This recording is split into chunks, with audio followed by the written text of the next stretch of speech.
कैसे अपने आप को जला दिया, कुछ नहीं। प्रकृति सिखाती है बहुत कुछ।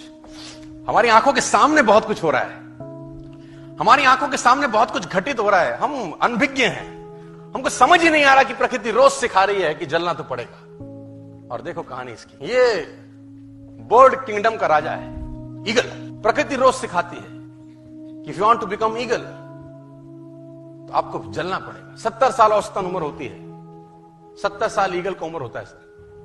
लेकिन इसकी कहानी का ट्विस्ट क्या है, और वो ये है कि 40 साल जब ये हो जाता है तो इसकी जो चोंच है ये बेंड हो जाती है, आगे से सॉफ्ट हो जाती है, शिकार नहीं कर पाता। व्हेन ही रीच 40 इसकी चोंच बेंड हो जाती है, सॉफ्ट हो जाती है, शिकार कर करके शिकार नहीं कर पाता। इसके जो पंख हैं जिससे उड़ता है वो इतने भारी हो जाते हैं कि वो छाती से चिपक जाते हैं, इतने भारी हो जाते हैं कि छाती से चिपक जाते हैं, इसको उड़ने में तकलीफ होती है। इसके जो पैर हैं जिससे झपटा मारता है वो नाखून टेढ़े हो जाते हैं, कर करके 40 साल। अब इसके पास चॉइस है कि 40 साल के बाद मर जाए, क्योंकि उड़ सकता नहीं है, शिकार कर नहीं सकता, पंख भारी हो गए, उड़ना दिक्कत, शिकार पकड़ नहीं सकता क्योंकि पैर के नाखून खराब हो गए, और पकड़ भी ले तो चोंच से उसको मार नहीं सकता। अब इसके पास चॉइस है 40 साल में क्या वो मर जाए। लेकिन मैं आपको बताना चाहूंगा, प्रकृति सिखाती है कि ईगल ऐसा नहीं करता। 40 साल की उम्र में ईगल अपने एरिया की सबसे ऊंची चोटी पर चला जाता है और जो चोंच है उसको सामने वाले पत्थर पे मारना चालू करता है। जब चोंच पत्थर पे मारी जाती है तो पीड़ा होती होगी, और वो पीड़ा सहता है, मार मार के पत्थर पे मार के खून निकलता है, लहूलुहान हो जाता है, दर्द से मर रहा होता है, लेकिन मारता रहता है और चोंच को तोड़ देता है।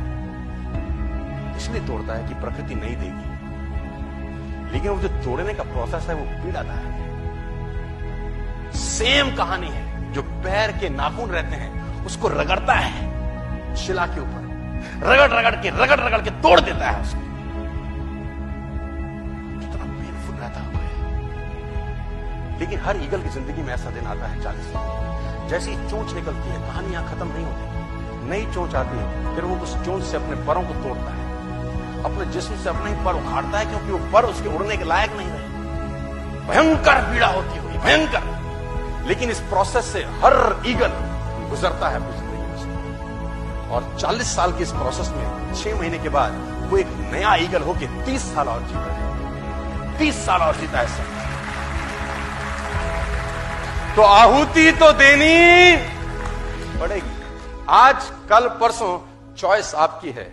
मैं फिर कहता हूं, आज कंफर्टेबल हो जाएंगे तो जिंदगी अनकंफर्टेबल होगी, आज अनकंफर्टेबल हो जाएंगे तो जिंदगी कंफर्टेबल।